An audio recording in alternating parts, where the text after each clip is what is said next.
Hi guys! Good morning! Welcome back to our channel. My name is Jervy and for today's video, I thought nagagawa tayo ng video na naiiba sa mga previous nating mga videos, guys.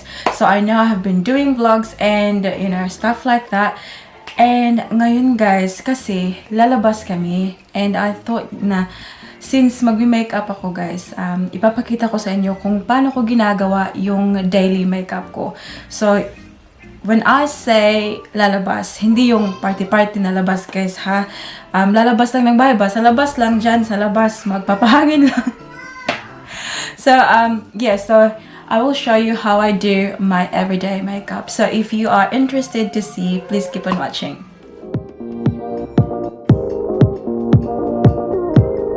So 11 o'clock na pala siya ng umaga guys. But since it's Saturday, we thought mag-relax muna kasi diba dapat rest day tayo ngayon kasi weekend. So nakahilamos na ako, nag-moisturize na rin ako. So yung ginamit ko na moisturizer guys, ayan, tingnan nyo oh, nabasag na siya. Olay Regenerist. So yun yung ginagamit ko na moisturizer. Tapos yung sunblock guys na ginagamit ko is this one from Fairy Skin. Tapos yun nga guys, nalagay ko na sa mukha ko. And then, I did my eyebrow already. So, pakita ko lang sa inyo kung anong ginamit ko na eyebrow pencil. So, this is the one that I use from Innisfree because it's very affordable. Ayan. Very affordable kumpara sa ibang eyebrow pencil na ginamit ko before. I have been using the Anastasia Beverly Hills brow pencil and I couldn't keep up guys because it cost over $30 for something just like this. So that's why I'm using this because this is like way cheaper than that. Anyways, excuse my... Tingnan nyo yung kuko guys. Oh, excuse guys kasi diba, social distancing na nga tayo ngayon. Kaya hindi ako pumupunta sa mga salon para magpagawa ng kuko. So, that's why I cut them last night. Tingnan nyo. Yung iba, meron pa. Anyways, just disregard that one, guys. And then, nung nilagay ko yung eyebrow pencil, nilagyan ko siya nito, guys. So, this is from the Face Shop. So this is what they call designing brow cara. So it's like a mascara for your eyebrows. So yan guys. Ayan, oh. So yeah, pagpasensyahan nyo na ang aking mukha kasi ang daming masasamang loob sa aking mukha, guys. Tingnan nyo, oh. Tapos, sobrang dami ko rin mga ang tawag dito, mga nunalba sa mukha. Nakuha ko sa mother ko. Sobra. Anyway, so yun nga, nalagay natin yung moisturizer and everything. So yung primer na gagamitin ko today is this one from CoverGirl True Blend Base Business Skin Primer.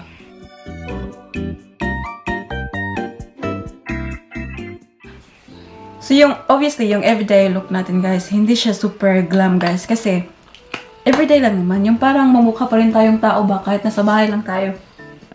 So hindi talaga yung yung isang kilong foundation yung ilalagay sa mukha. Pero kahit naman lumabas ako guys, hindi talaga, konti lang talagang foundation yung nilalagay ko sa mukha. Kasi, I don't mind na mag-show pa rin yung mga imperfections ko.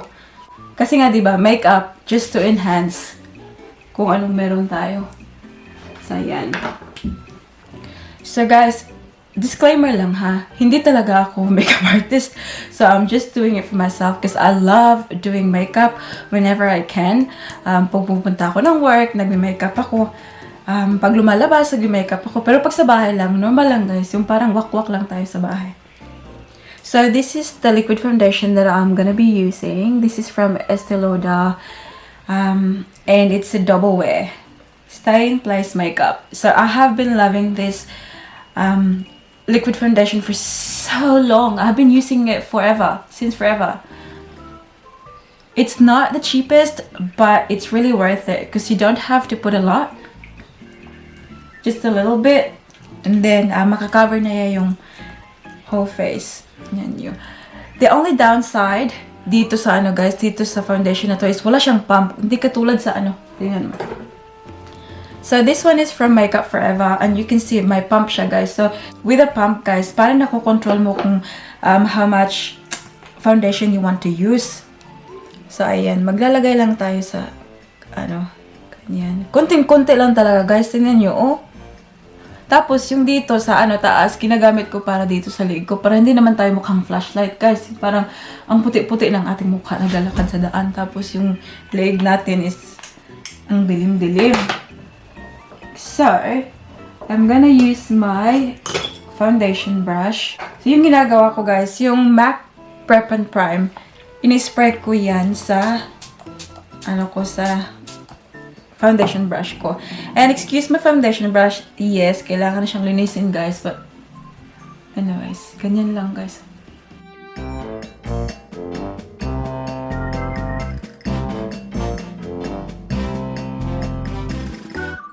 So, pasensya na, guys. Dito ako tumitingin kasi dito yung yung mirror, guys.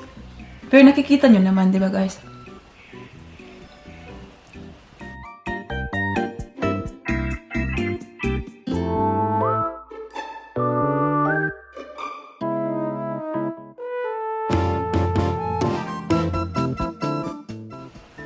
So, yung note lang, guys, para sa inyo, if you're using this liquid foundation, pag nalagay niyo na yung foundation sa mukha niyo, guys, sa skin niyo, you have to blend it straight away kasi madali siyang nagda-dry. So, katulad dito, guys, sa liig ko, guys, na nilagay ko yung parang round siya, kay yung dito ng bottle ba. So, ayan, parang kasi hindi ko siya blended straight away, guys. So, para siyang guys, may circle-circle dyan sa sa liig ko. So, that's why you have to be very careful pag pag nilagay niyo na sa skin niyo, blend straight away. Para hindi ka magbutlig-butlig. Okay, so, blending is the key, guys. Kailangan blend lang para maganda yung kapit ng foundation natin sa ating skin. But again, as you can see, konti lang yung nilagay ko na, na product sa aking mukha, guys. Kasi, everyday lang naman. So, hindi naman talaga yung parang pack na pack talaga yung ating look today, di ba? And I'm still, I still prefer na parang natural looking pa rin siya. So, kahit na, alam mong may makeup ka, hindi masyadong, tingnan mo, nakikita nyo pa rin yung mga imperfections, tingnan nyo. But, yeah, I prefer it that way. Tapos, after that, magkukoncealer tayo.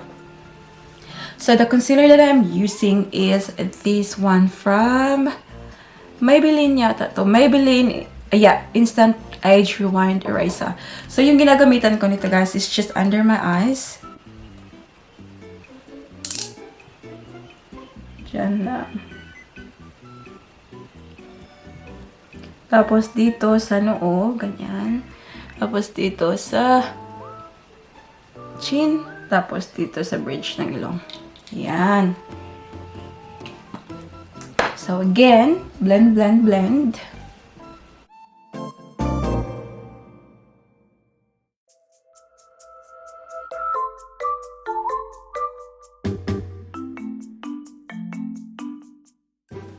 So, ayan guys, na-blend na natin yung yung concealer natin. So, the next step would be, yung ginagawa ko lang guys ha. Hindi ko naman sinasabi na ako guys ha, very professional ako. So, the next one that I'm gonna be using for my face is this MAC Studio Fix Pressed Powder. So, I'm in the shade NC30. Yan yung ginagamit ko na shade. Sorry guys, very dirty. But yan yung shade ko. So, this is pretty new guys, kaya kung makikita nyo, hindi pa masyadong gamit. Kasi nga diba, I have been working from home this week. So, hindi talaga ako nagme-makeup guys pag nasa bahay lang ako. So, ito yung brush ko guys, yung powder brush. Ang ganda nito guys, kasi very fluffy ba?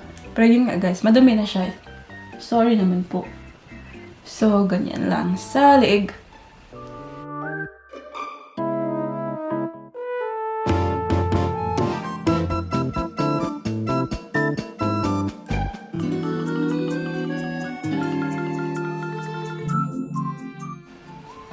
So, ayun na guys. Tingnan nyo na, Diba? So, medyo okay na yung mukha natin ngayon, guys. So after the pressed powder, guys, I do my contouring. So this is the contour powder that I'm gonna be using today. So this is from the brand The Balm, and this is what I call Bahama Mama. So I have been loving this powder, guys. Tingnan nyo naman, guys. Oh, very dirty na siya, but anyways, it's still pagpasensyahan nyo na, guys. And this is the brush that I'm going to be using for my how do you call it? My contour. Tingnan nyo, guys. So apparently contouring will help you parang paliitin yung mukha nyo ba? Yung mga mukha nating guys, parang singlaki ng planggana, guys. Let's do contouring.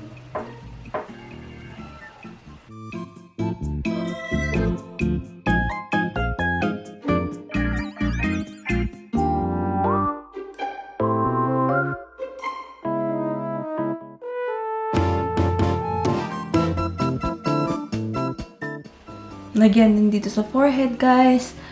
Para hindi masyadong may, parang may matugpahan sa airplane ng ating agtang.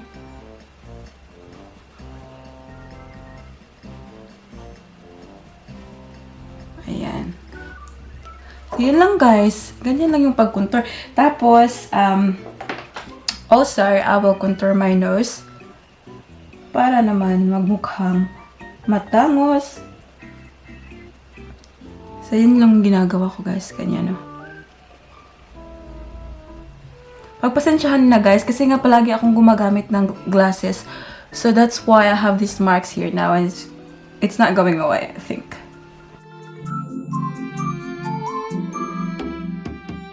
Pwede yun yung gamitin yung kamay nyo, guys, ha? Hindi talaga kailangang brush. But,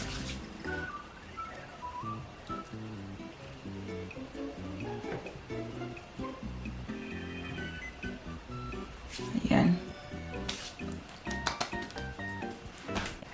Okay na ba, guys? Okay na ba yung mukha natin, guys? Ayan. So, after the contour, guys, yung ginagawa ko, nag-blush ako. So, the blush that I'm going to use today is this one from Essence. Tingnan nyo, guys, nabasag na rin siya. But, I'm really loving it. So, this is very affordable, guys. So, if you go to Priceline or ewan ko kung nasa Pilipinas to, guys, na brand.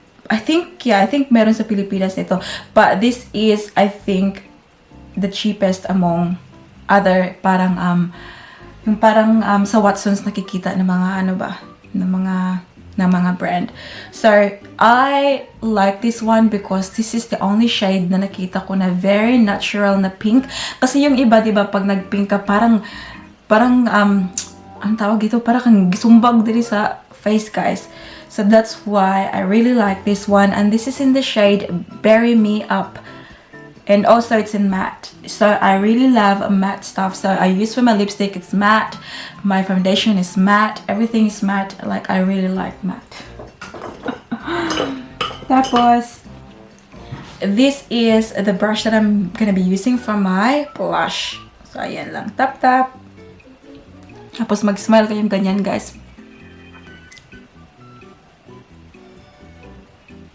Tingnan nyo, guys. Oh, very natural lang yung pagka-pink niya. Hindi talaga yung, guys. Parang super talaga na pink-pink.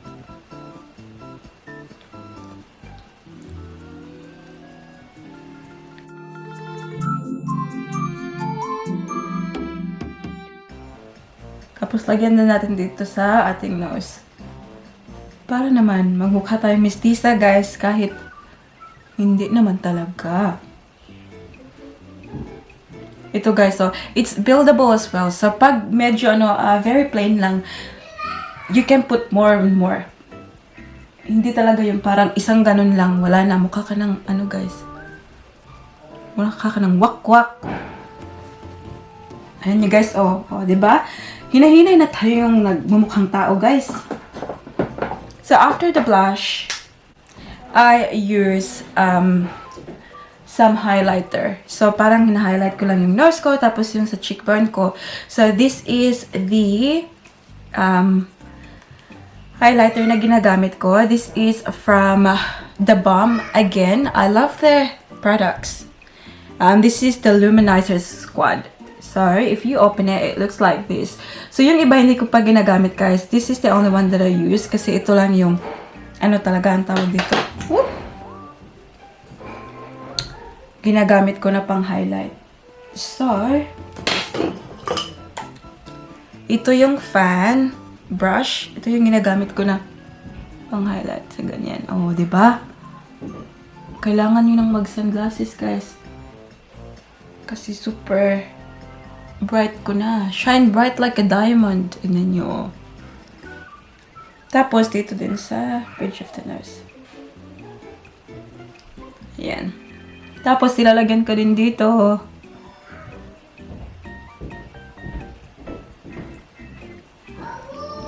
Ayan, so ano na. So guys, hindi na tayo ang tawag dito, eyeshadow kasi I'm not an eyeshadow person. Parang ewan ko guys, hindi talaga ako mahilig mag-eyeshadow, pero may eyeshadow palette naman ako, guys. Tingnan niyo. Ayan, ito yung eyeshadow. Pag feel ko na mag-eyeshadow, ito yung ginagamit ko. From Tarte. Ayan siya. Pero nga, tapos hindi na rin tayo mascara guys kasi meron na tayong eyelash extension. So, tingnan niyo guys, 'di ba? So, that's why, sabi ko guys, mag-eyelash extensions kasi it saves a lot of time. Hindi na mag-eyeliner, wala nang mga ganun-ganun, guys. So, ayan, malapit na tayong matapos. So, yung lipstick na gagamitin ko is this one. Nawala na yung takip niya, but this one is from Anastasia Beverly Hills, and this is in the shade Buff. Again, it's matte. Tingnan nyo, guys. Oh. So, i-dab-dab lang natin siya sa ating lips, guys, para hindi naman tayo gumukhang patay. Ayan.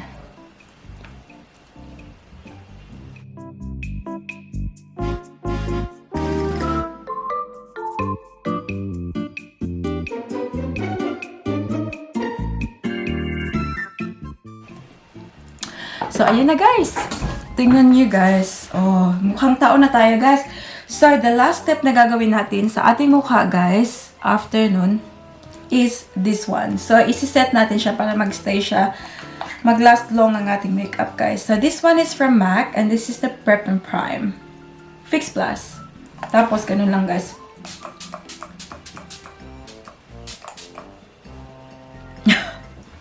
Para mag-set ng maayos ang ating makeup. So, di ba guys, hindi naman siya masyadong mahirap, guys, di ba? Especially guys, kasi hindi na ako nag-eyeshadow, tapos hindi na rin ako parang mascara, and yung parang sa mata na part, guys. Mabilis lang siya. Okay, so that's how my makeup looks like now. Ayan. Tapos guys, magbibihis lang muna ako. Tapos I'll come back with a full look. Okay, I'll come. See you again soon. Bye! So hi again guys. So ito na yung ating final look. So nagsuot lang ako ng white top. Tapos yung buhok ko guys, hindi ko na hindi ko na pinansya pa ba. Pero naligo ako kagabi, kaya very fresh yung buhok pa natin ngayon. So it looks like that.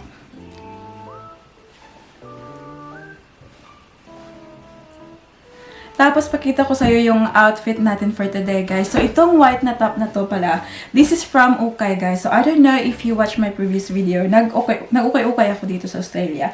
Tawag namin dito, guys, is Salvos. Yun yung shop. Tapos, nung nakita ko tong top na to, I don't know then kung paano ko suotin. Hindi ko nga siya tinry, guys, sa shop. But when I looked at it, sabi ko, I can do something with it. Parang fashionista ba yung dating niya, guys. So, tingnan nyo, guys. Oh. So, may butones-butones siya dito. Tapos, yung niya, guys. Oh, parang, ganun siya, guys. Oh, no? Maganda siya. Pero, kaya nga, ngayon ko lang siya sinuot talaga. Tapos, tinry-try ko kung paano ko talaga siya i-style. Parang masuot ko siya, guys. Tapos, ang binili ko to, $7 lang to siya. Guys, very affordable. Kaya nga, sabi ko, I can do something with it. Like, I can make it look nice on me. So, let me know what you think, guys. Pakita ko sa inyo. Ayan. Tapos dito, medyo mahaba siya dito, guys. Medyo malaki siya sa akin. So, parang ganun lang, guys. Parang magmukha siyang parang crop top. I'll show you. Nag-jeans lang din ako kasi medyo maginaw sa labas. Ayan guys. Tapos nag-flats lang ako. Tapos, may more bag.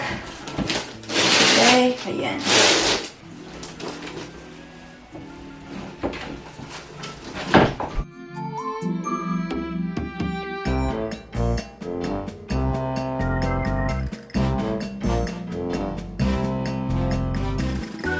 So that's about it guys for today's video. I hope that you enjoyed, and also please give us a thumbs up, and if you have any questions or any comments guys, just leave them in the comment section below. I would love to hear anything, like anything from you guys. I appreciate all of you who's watching this video, and I hope that you also hit that subscribe button guys to be a part of this family, and hope to see you all in the next one. Don't forget to be good, and if you can, be careful. Bye.